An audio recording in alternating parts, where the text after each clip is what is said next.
Hi, it's Chris Titley here, and on today's episode of Scoreboard, the podcast, I'm joined by Jonathon Flegg, a founder and director at Freshwater Strategy. I think we're going to call you Jono for the podcast. Jono, welcome to Scoreboard. Hey, Chris, thanks for having me on your podcast, and you're doing great work, mate. It's been awesome to watch you build this thing, and I'm just pleased to be here with you. Fantastic. Thanks, mate. We're sitting here on Wednesday, the 28th of May, and Wednesday, of course, is Origin Day here in Queensland. We're hosting the Blues tonight. You've got your scarf on. I've got my maroon jumper on. How are you feeling about it all, mate? Mate, it's always a bit of optimism with Game 1 for Queensland, and despite being deep here within Sydney and New South Wales, I'm flying the flag, which I always do. So we'll see. That enthusiasm will just carry us the whole way through, I suspect. But yeah, and obviously Game 1, that's huge, and you can't replace that environment that you've got up there in Lang Park for Game 1. So I'm super excited about it. Mate, it is. The weather's beautiful. It's a cracking day. It'll be hopefully a cracking game. This podcast will age well if Queensland wins. If Queensland doesn't win, it won't age very well when we edit it and it comes out live. But anyway, mate, I'm going to throw things around a little bit in order for our podcast today. I normally ask our guests about our favourite all-time sporting moment and the scoreboard moment later on in the podcast, but I've got to go first.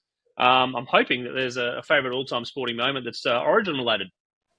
Yeah, absolutely. Yes, keeping on the Origin theme, if I go right back into the recesses of my experience, the first sporting event that I ever cried at, and there's been a few, but Game 292, Alfie Langer slotting the field goal to win. I was there with my old man as a young boy in the bleachers of the old Lang Park.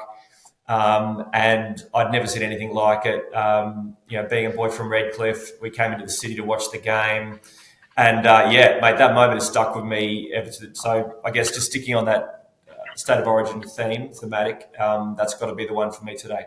You touched on a few things there. The old Lang Park, I remember going to some games there. I actually went to some games there with, I think it was 95, with the Southeast Queensland Crushers. I think they played the Bronx there, and it was the Choo Choo Choo themes. I was about 13 at the time, I reckon. And it was a bit of an experiment, the old Crushers back then, but they were an expansion team, and Freshwater Strategy is involved in sport and business. I'd love the listeners out there for you to give a bit of an understanding about what Freshwater Strategy does and your intertwinement with sport and business. Yeah, no, it's a great business. Obviously, very pleased that we set it up almost 3 years ago now. We've done a lot in that short period as an organisation. I guess you may have heard about us in the media. We tend to make a few waves around the ridges with the work that we do at Freshwater. We've got 3 offices. Our main office is in Sydney. We've got an office in Brisbane and in London as well. Ultimately, we've got some various pillars to the business, but the advisory part of the business, which I look after, focuses on corporate advisory. We do a lot of sport in that. So we also have a big research business. You might see that with the polling work that we do publicly as well. We seem to be fairly well known for the polling work that we do. And then we have a big strat comms and media division as part of Freshwater as well. So whilst we do a load of sports work that we love, it's not all that we do, but we've carved out a real specialty in the sports area over many years. We kind of fell into it, Chris. Myself and the founders of Freshwater all worked previously for another firm, and we were always the black sheep in the business, because rather than having Sky News or ABC playing in our part of the office, we had ESPN playing constantly, and we had a few opportunities there to start to dabble in sport, only because we loved it, and we believed actually what we did, in some of those other areas that I mentioned, translated really well into the sports arena. We do work in politics as well, political advisory work, and I always say there's more politics in sport than actual politics in Australia. So look, we thought we had the wherewithal to have a crack at the sporting area, and we sort of found that when we got in there, we were really good at it. So the first foray that we took into sport a few years ago in 2018 now was we got asked to do a bid for the Macarthur Bulls A-League franchise expansion in the A-League. And it was an interesting one because I remember it was a Saturday night, and our chairman called me up and said, "What are we doing for the next 2 weeks with our team?" And I said, "Well, we're pretty busy." And he said, "We've got 10 days to pull together a compelling bid for the MacArthur Bulls franchise to get in before the deadline was due with the A-League, which if anyone of your listeners has done bid work before, that's a pretty tight turnaround." So we pulled together everybody that we needed to. We had a 24-hour bid room, graphic designers, we had financial modelers, we had everybody in the room, and we pulled it all together. And once it was lodged and we were successful, the feedback from David Gallop, who many of your listeners would know, who was the head of the A-League at the time, said that was the best sports bid he'd ever seen in his career.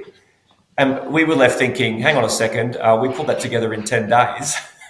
How could that be the best that David Gallop's ever seen, having been head of 2 major sporting codes in Australia? So at that point, it dawned on us that we probably had some special sauce, and we've obviously done a lot of work, particularly in the sports bid space since.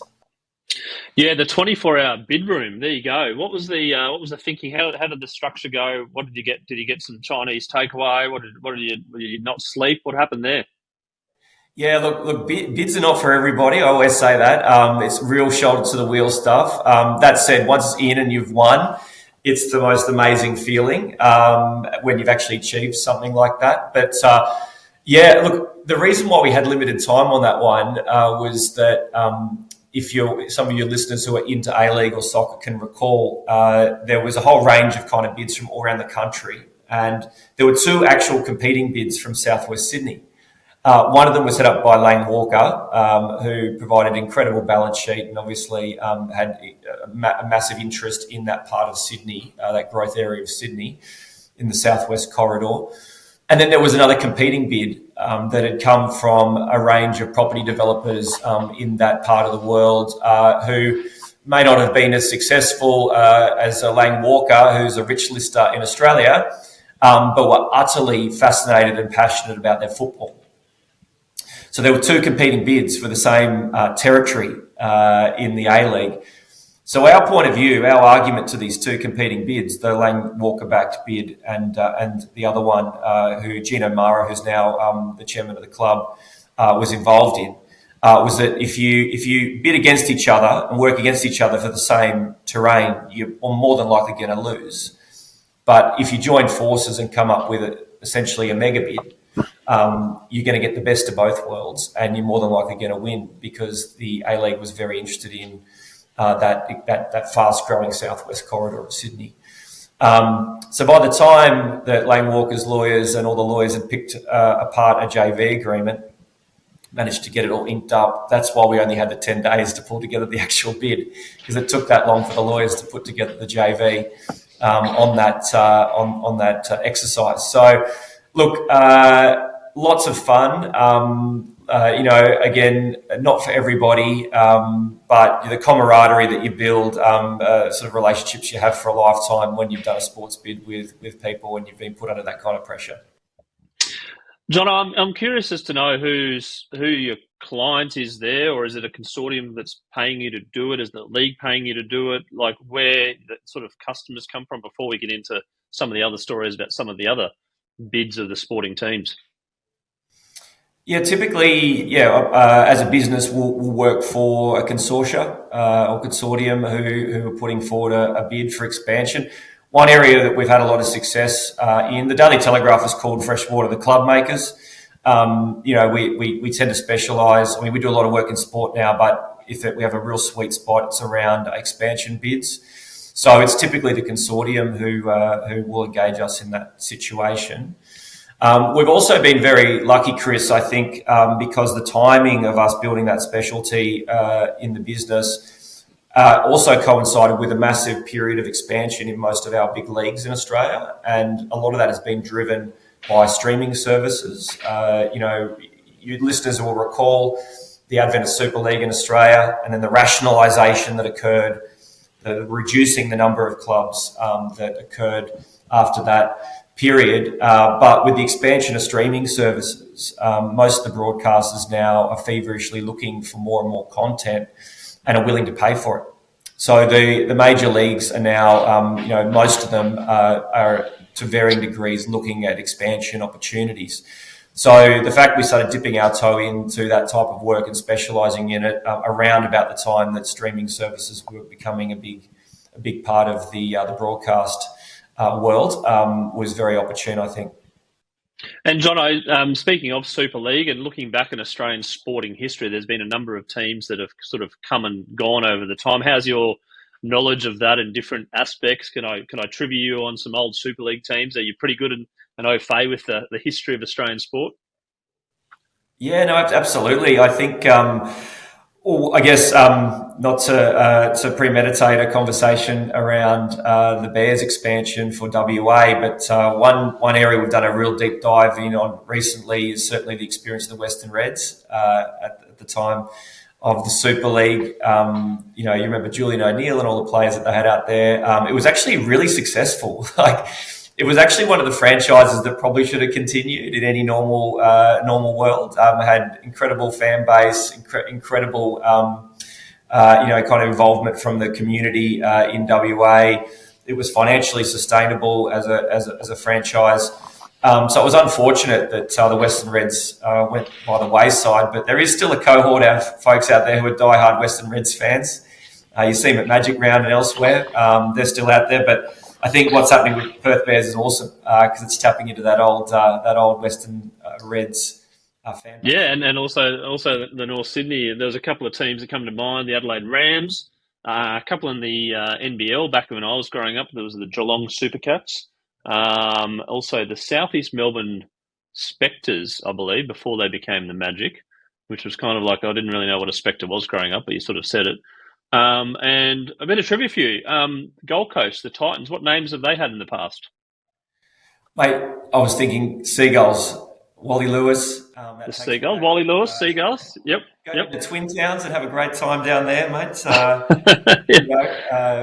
And I think they were the Giants as well. Were they the Giants as well? I can't remember. Giants, yeah. I think you're going back away with that one. But I definitely remember the Seagulls, mate. You don't see too many Seagulls jerseys rocking around anymore. That's right. Unfortunate reality. Yes. I'm sure there's someone has got one somewhere. It's probably worth a lot of money.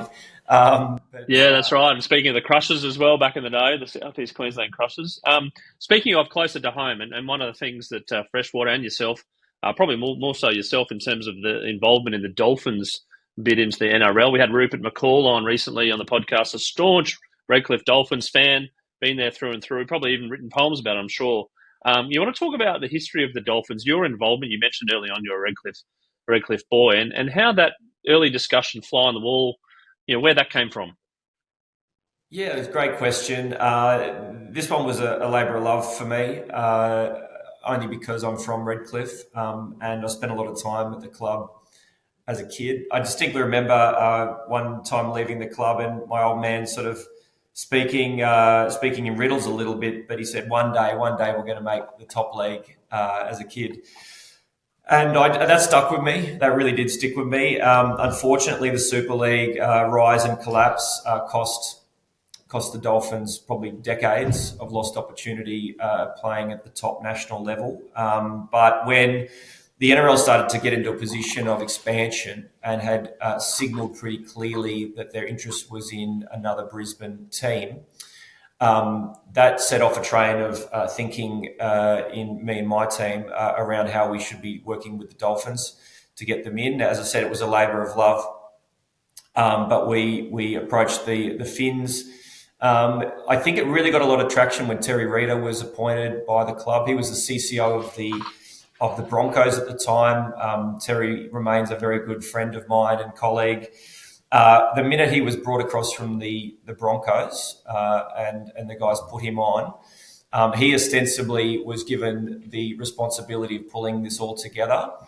And once we started talking with Terry, it all started moving pretty quick. And my pitch to Terry was pretty simple. I said, Terry, we're only going to get one shot at this. And if we mess it up, and we don't do it as best as we possibly can, the Dolphins will be waiting another 30 years.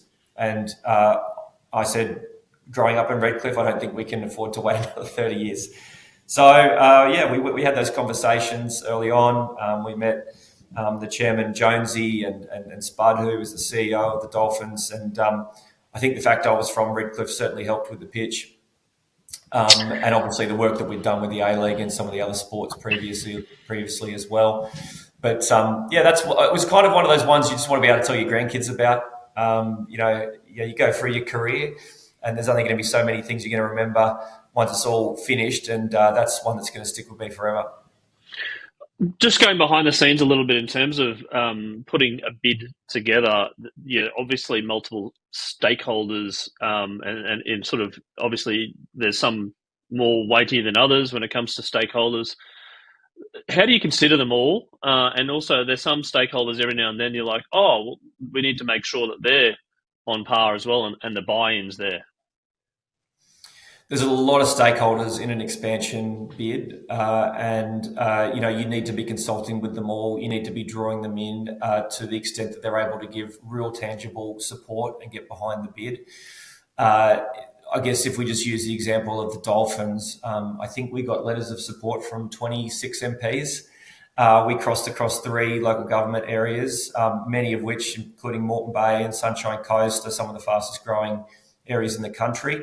It was really important for the NRL, as you'd appreciate, to see that government stood firmly behind the bid, not only in terms of the words it used, but with hard dollars towards infrastructure to advance the game. That was certainly something that the NRL was looking at. So beyond that, you've got community stakeholders, you've got potential sponsors. We were lucky enough, we were able to sign up, I think, about $6.3 million of potential sponsors even prior to the licence being issued, which was a major signal to the NRL to say that this thing was highly commercial, that there was a pool of potential sponsors that were willing to stand up and be counted and get behind the club. So that was very attractive, I think, to the NRL. And then more broadly, you've got media partners, of course, as well. Getting a niche, getting a little angle in on the Brisbane media market was really important. Having Triple M come in early on that was really important. So and then obviously, usually there's the financial backers.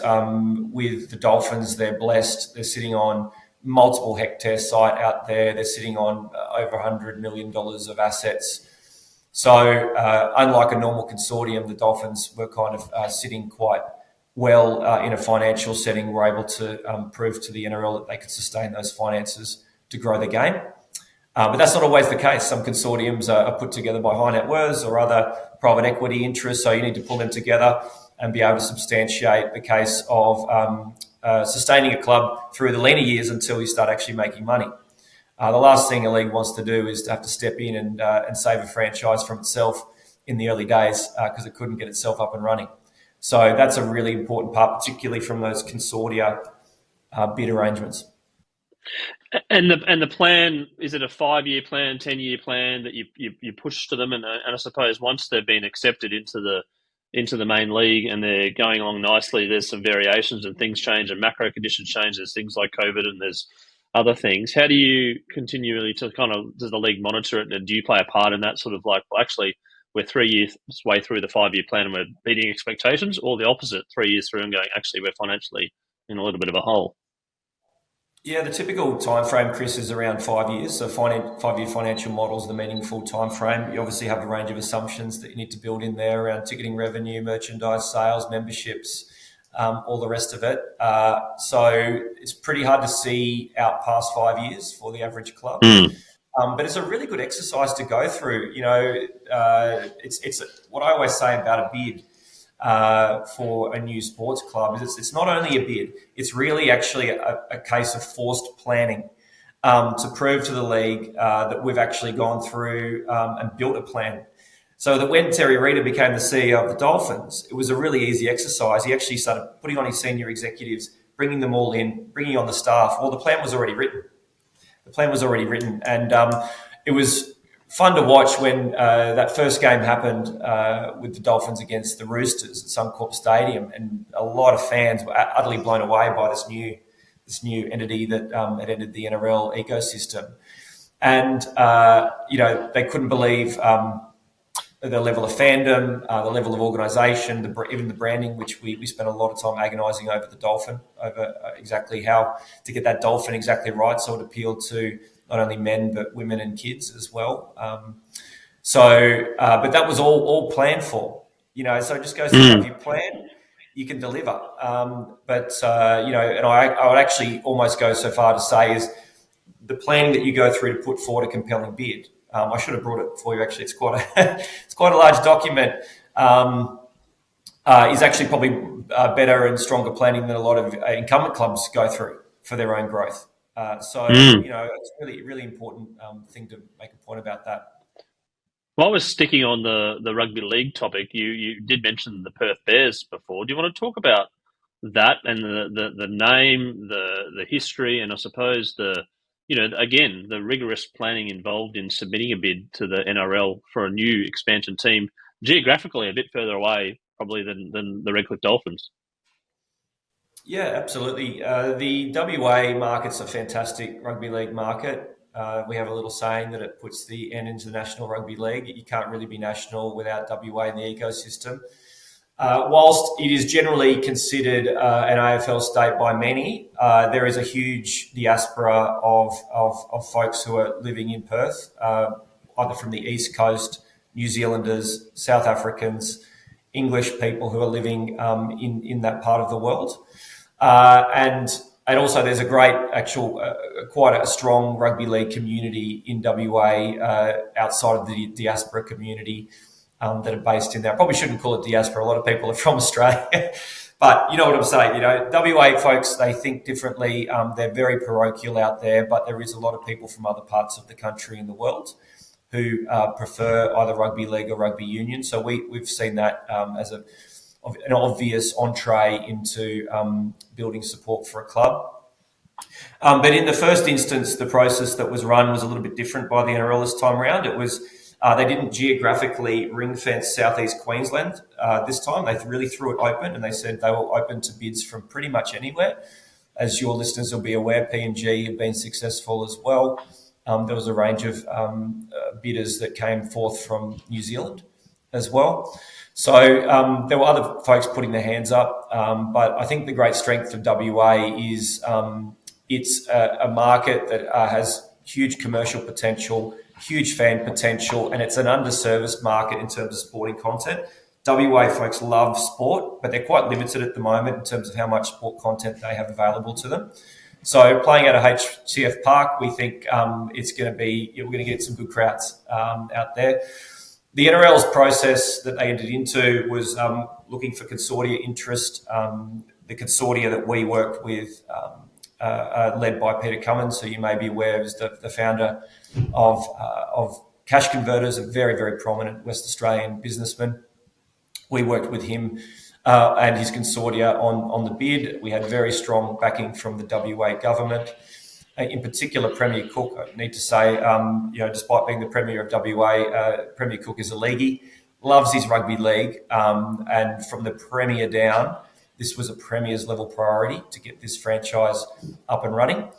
In the end, the NRL has taken a slightly different approach to not award the actual license to a consortium itself, but as you will have seen, the NRL will initially sort of incubate the club, and it will move forward like that with full WA government backing. So we're just proud to see a great result with a WA franchise coming into the league in 2027. Fantastic. On recent podcasts, I've been chatting to the CEO and coach of the Jack Jumpers out of the NBL, and more recently, the Jack Jumpers got acquired, the whole business, by a private equity group based out of Brisbane. The PE interest, venture capital, high net worth in sport, very prominent in the US. A lot of different team ownership by high net worth individuals in Premier League, etc. Not as much and prevalent in Australia. Do you want to talk about some of the experience that you're seeing overseas, and I suppose what you think Australia may look like in the future with potential investment from external parties as an example, Cricket Australia, we had Alistair Dobson on talking about the Big Bash, and it's owned by Cricket Australia. I'm sure there'd be interest financially there. But some of your experience, and I suppose a bit of comment on Australia. Yeah, no, that's a great point, Chris. This is a trend that we're really long on at Freshwater, is the increasing level of private equity involved in sport. That's obviously much more normal, I would say, overseas, and it's a newer thing for Australia, particularly for our tier one sports, which are probably the least likely to have private equity ownership in the current environment. But we think this trend is coming to Australia and will come to Australia in increasing frequency. Probably the two trends that we have identified are certainly the more sophisticated elements of private equity, right? So I think if we talked about private investment in sport previously, it was always the high net worth model.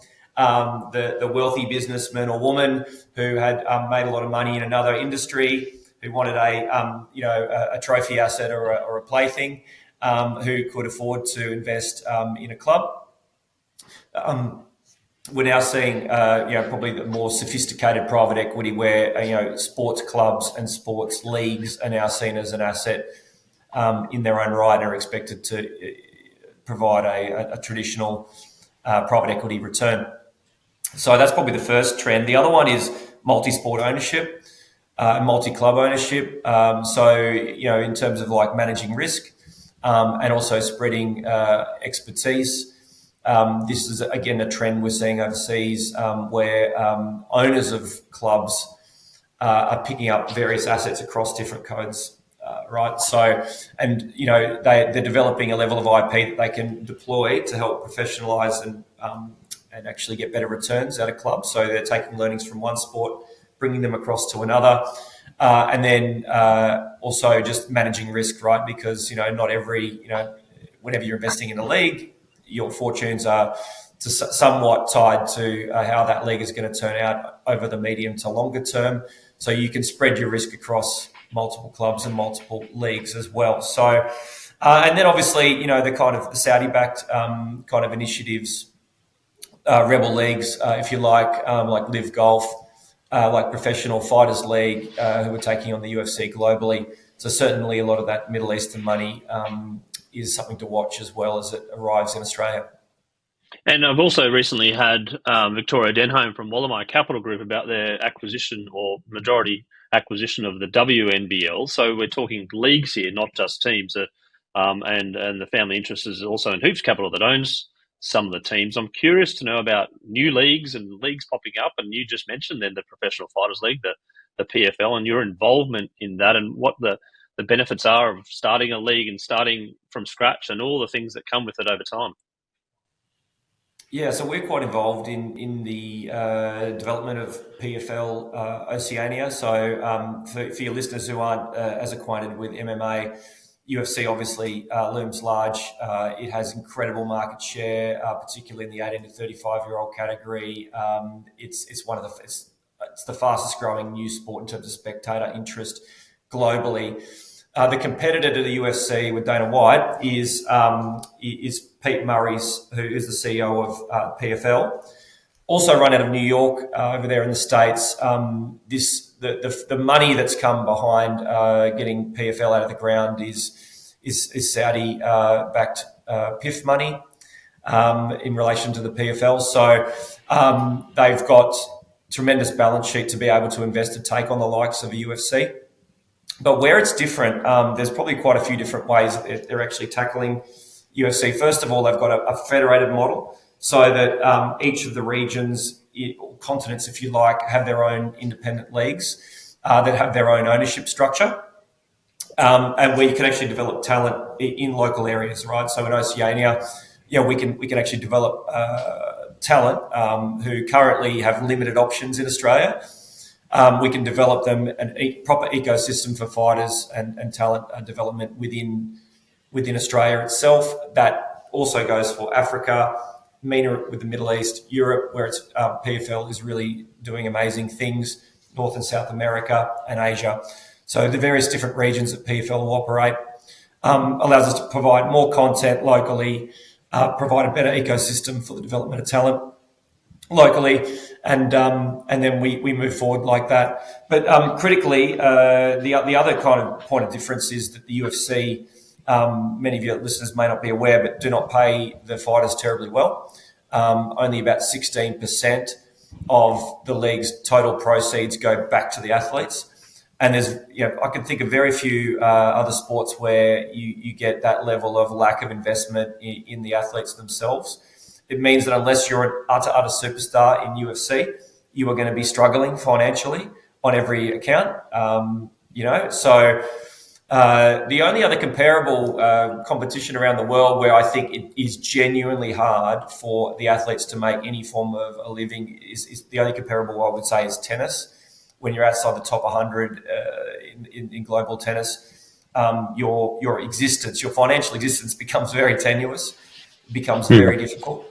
So the UFC only provides a small amount of its overall revenue back to investing in fighter contracts, whereas the PFL has put aside serious money to attract the content across, a little bit like Live Golf. So they're able to sign up quality fighters and build that ecosystem out whilst maintaining, contracts that will be enticing for the fighters to join the new competition. Jono, you talk about Australia being obviously a very strong sporting nation, and you're talking about broadcast, and then you're seeing Netflix enter, and you're seeing all these other large streaming services enter the play with different, different packages and different types of streaming services. And locally, you've got things like KO and KO Mini.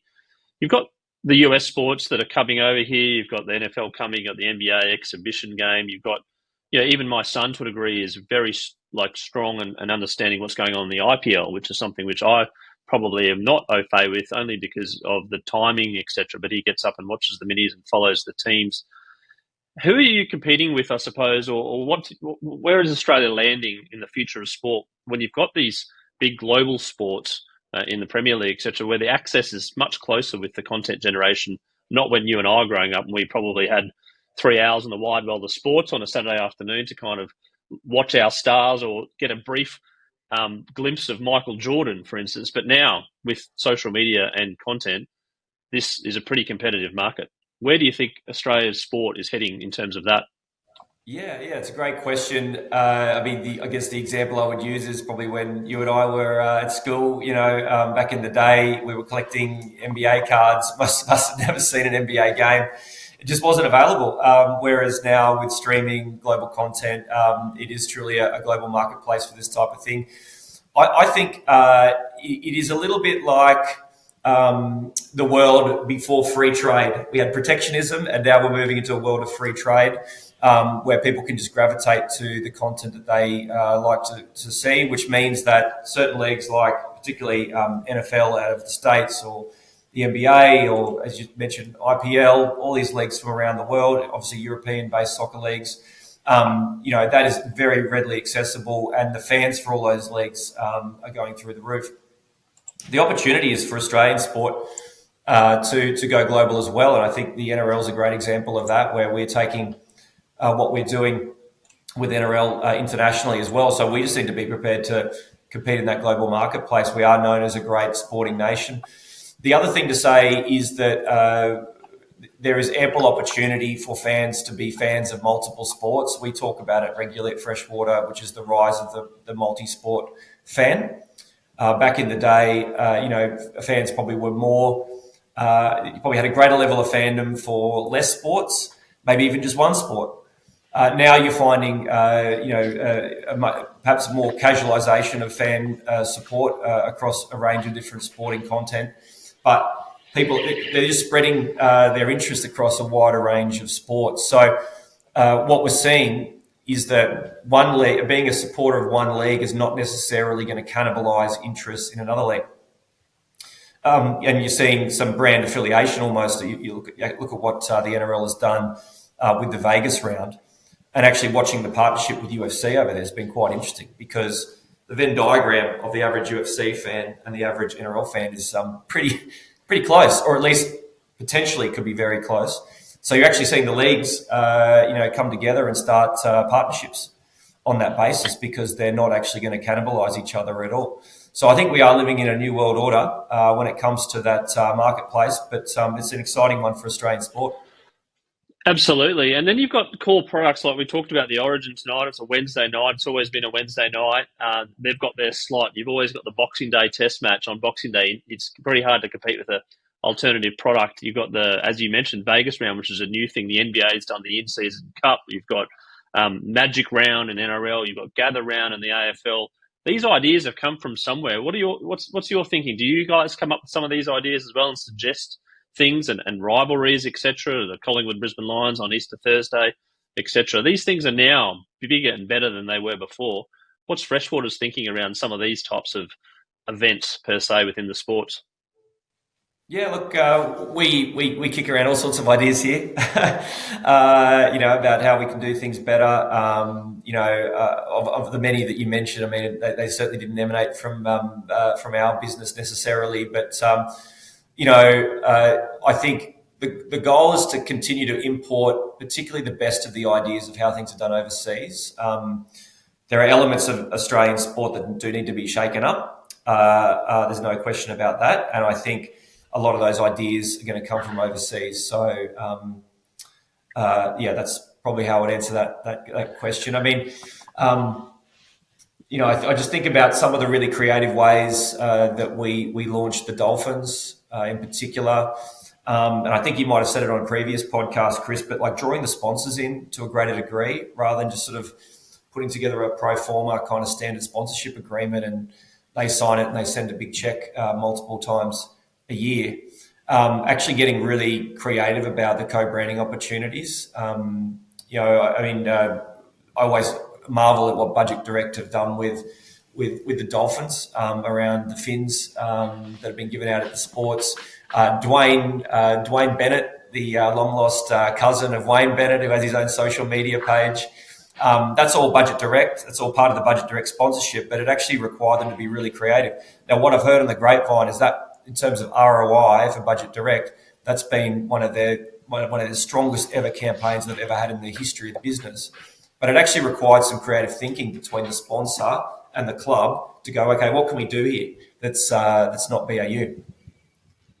Yeah, that's brilliant. And I think your reference to I think it was Wingstop in the US had this play with the Detroit Pistons. And I think there's also it was a particular chicken restaurant where if you missed 2 free throws, you got a free chicken burger. And one of the blokes at the end of the season in a non-important game sort of missed the first one and he was a terrible free throw shooter and he sort of went to the crowd like this and then kind of missed the second one and got a big cheer and sort of did the thumbs up. So the activation of brands and as the importance of a good long-term sponsor. I was talking to Mal Watts at the Bullets about it and Christine at the Jack Jumpers. When brands look at sport now, do they come to you? Do they think about where they can play? And do you think there's the growing rise of pools of brands that go, actually, there's some activations we can do here? What are you thinking about that in terms of the money in sport and the sponsorship in sport? Yeah, look, in terms of a service to the market, we do that work at Freshwater. For most corporates, even for larger corporates, sports sponsorship is firmly outside of BAU for even some of the larger corporations around the place. So working with people who can think creatively and also understand the value of sponsorship in maybe a more detailed, nuanced way. I mean, when you're seeing enough of this come through your organisation, you do get a pretty good understanding of what value looks like from a sponsorship point of view. So helping corporations go through that process and thinking creatively about the co-branding activation opportunities that could be possible between the brand alignment is definitely a type of work we do. Very proud of it. I've got one final question on sport before we delve into you a little bit, Jono. It's about the scheduling, the calendar. It's talked a lot about how you fill all these things in and the Friday night slot versus the Thursday night, and we've tried Monday night, and we've done, AFL has this and NRL has this, and Premier. How do you think about the calendar as well? And onto your point about the multi-sport viewer that can sit down and watch a Friday night footy NRL game that's been around for many, many years, but maybe flick over and watch the AFL at the MCG, which is also packed out at the same time. Yeah, well, I think the answer to that question, Chris, is just around how do you actually find new time slots that aren't already crowded. So, and to bring it back to the WA opportunity with rugby league, that actually opens up multiple new time slots on the East Coast for content, which is really exciting. And so, yeah, I think, looking at some of the stuff that happens over in America, I think there probably is a bit of a second look around even looking at Monday Night Football potentially, which is done in the NFL. So I think from a rugby league point of view, there's a lot of learnings from the way the NFL do things in the States. But yeah, just finding those new time slots, it's tough. Yeah, I remember watching that documentary of Vince McMahon on Monday Night Raw as well. Like they introduced that Monday Night Wrestling slot, which was obviously very successful. They tried. Who was it? Was it NRL tried the Monday night thing for a while, didn't they? They did. But Yep. I suspect there might be an opportunity to start to look at that again. Yeah, and Thursday is AFL and NRL now, broadly speaking, but mainly. But yeah, no, new time spots, sport 24/7. As a fan, we would love it. As a player, maybe not so in terms of the injury prevention and management, etc. But hey, Jonathan, we've talked about your all-time favourite sporting moment, but I also ask guests about their scoreboard moment, which is a moment in life which is pretty vivid. It's like a Kodak moment or an Instagram shot where you go, oh, I remember that. I remember that moment in my life, and from there, things change for the better or for the worse. But it's something that's pretty vivid in your memory. Jono, what's your scoreboard moment? Uh, if I'm obviously overlooked for a moment, married with three kids, which has to take preeminent spot on that list, of course, Chris. Absolutely. My wife would kill me if I said anything different. The probably the one I just think just keeping in the vein of the conversation. It was an amazing turning point for me when the Dolphins got up. Yeah, so for me, Chris, I mean, the bit that I probably underestimated was the feeling I was going to have when that announcement was finally made. As I said, it was beyond anything I've ever done in my career in terms of what it felt like the importance of it was, not only to me but to a whole community of people. And the thing about putting a club in an area like Redcliffe, like many parts of the country, is it's the ultimate way, in my mind, to support the building of community spirit. And you can build hospitals and schools and all those sorts of things, and they certainly happen as you build communities. But to give a community a sense of pride, a rallying point around a national sporting franchise is the ultimate. In my mind. And so the bit that really got to me was knowing how important it was to me to see the Dolphins go back into top flight football after many decades in the wilderness, but then knowing what that meant to everyone, all the folks up in Redcliffe, that whole corridor north of Brisbane, to provide them with a magnificent team to rally around. For me, that was irreplaceable, and I think I underestimated the feeling for when that announcement was finally made, and it sort of spurred me on to do more. Quite frankly, I mean, it's been a great turning point in our business where we've just continued to double down and do so much sport work because, quite frankly, it's a great feeling. It gives you a lot more joy and pride than in a lot of things you do in your professional career when you can be part of that moment when a birth of a new club. I mean, what a privilege. What a great moment too, and this year it's all very even. Let's hope the Dolphins tick themselves up. A great win last week. I think it was 44-8 against the Canterbury team that's sitting up there. So it's wide open. So hopefully one day you get that finals, and one day you get the flag as well. But congratulations on that moment, Jono. Our previous guest, Christy Jenkins, talked about her scoreboard moment and her all-time favourite sporting moment, and one of the three sports that she played before she went into now running a startup accelerator, was beach volleyball. So as part of the Scoreboard Scramble, which is a new segment that I've introduced to our guests, is to put them on the spot on a Wednesday morning to get that brain thinking. And you're going to have to spell a word backwards. 2 out of 3, I think, have got it so far. So there's no pressure at all, by the way. So I'll give you 20 seconds, but you're going to have to spell the word or words beach volleyball backwards because that's one of Christy Jenkins' sport. And you've got 20 seconds to do so, Jono. So I'm going to give you 20 seconds to spell the words beach volleyball starting now. Okay, so ball, LLAB, volley, YELL, Beach, HCAEB. How's that? LLABYELLOVHCEAB. You nailed it. Fantastic. How good. Correct on Monday. Finished on a high.